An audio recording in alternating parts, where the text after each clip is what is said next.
Assalamualaikum warahmatullahi wabarakatuh. Perkenalkan, nama saya Farhan Aditya Firmansyah.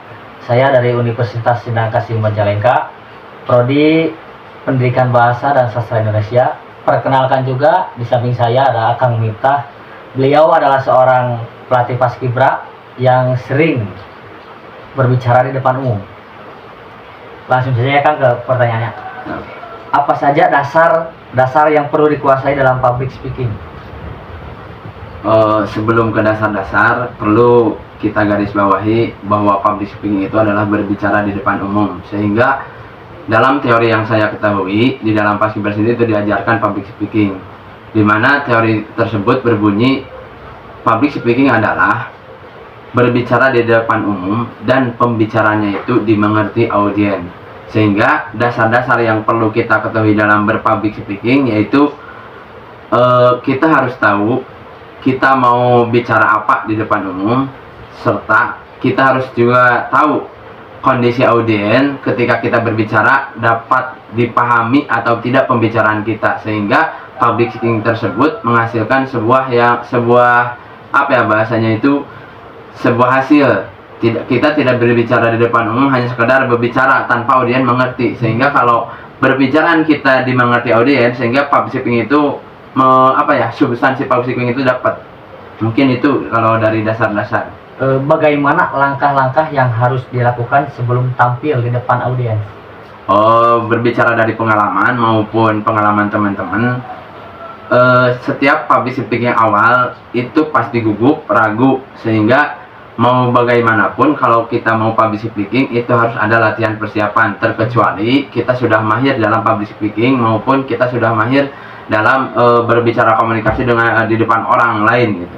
Sehingga langkah-langkah yang harus diambil, kita harus tahu materi ataupun obrolan topik yang mau disampaikan, maupun ketika pidato mungkin tema yang harus disampaikan kita harus persiapan dengan cara apapun itu, entah itu latihan di depan cermin, entah itu latihan dengan teman sebaya untuk melatih public speaking di depan umum.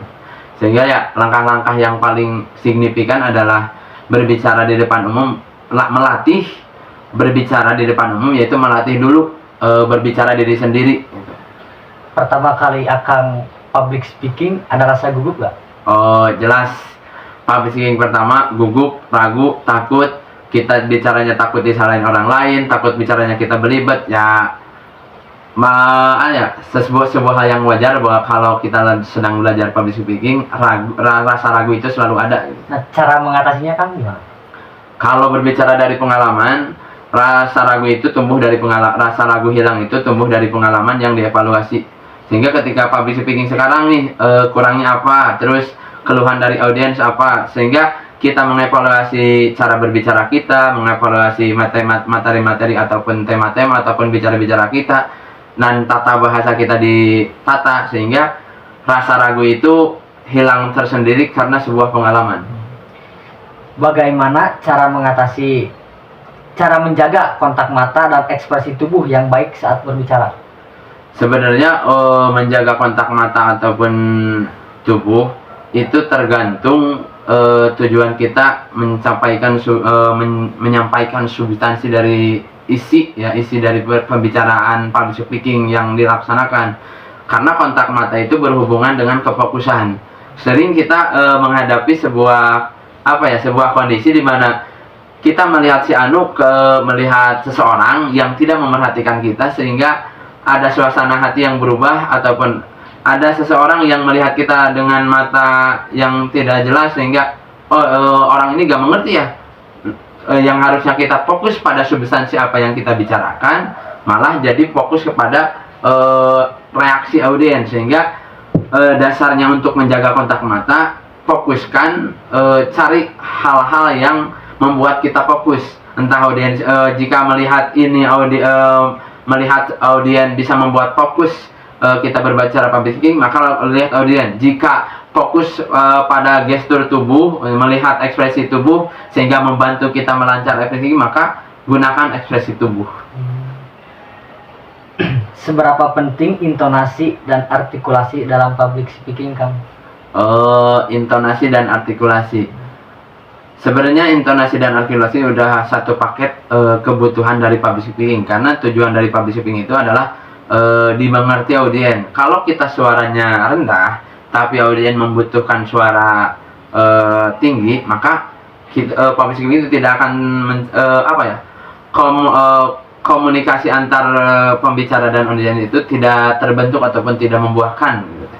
Sehingga bahasanya itu tadi tuh intonasi dan artikulasi dibutuhkan dalam public speaking. Sebuah kewajiban seorang public speaking mengerti artikulasi dan intonasi, karena itu bagian daripada kalau bahasa skill dari public speaking. Bisa public speaking datar, bisa public speaking tidak menggunakan ritme artikulasi ataupun intonasi, tapi besar kemungkinan kurang enak didengar oleh audiens. Cara membangun kepercayaan diri. Cara membangun kepercayaan diri dalam public speaking. Biasanya percaya diri itu datang dari sendiri dan sebuah keinginan. Kalau kita public speakingnya diperintah sama orang, kemungkinan persiapan kita ataupun kemauan kita untuk public speaking itu kurang. Tapi kalau memang dasar hati kitanya punya keinginan untuk berpublic speaking, maka kita akan mencari cara bagaimana caranya meyakinkan diri sendiri untuk bisa public speaking. Yang paling penting itu punya enggak kemauan untuk berpublic speaking. Apakah pengalaman pernah menjadi faktor utama dalam meningkatkan kemampuan public speaking? Ya jelas bahwa pengalaman itu adalah bukan faktor utama, tapi bagian dari memperlancar public speaking ataupun melatih public speaking, sehingga pengalaman-pengalaman itu membentuk dari yang tadinya belajar yang tadinya biasa jadi luar biasa. Mungkin cukup sekian yang bisa saya pertanyakan kepada Akang. Semoga apa yang disampaikan oleh Akang kepada saya bermanfaat bagi saya. Terima kasih, Kang. Sebelumnya saya juga minta maaf barangkali perkataan atau penjelasan saya kurang kuat. Banyak ahli-ahli yang lain, banyak orang-orang yang ngerti public speaking ya. Tapi yang dari karena Farhan menanyakannya kepada saya hanya bisa menyampaikan apa yang bisa saya sampaikan. Semoga bermanfaat untuk semuanya. Amin.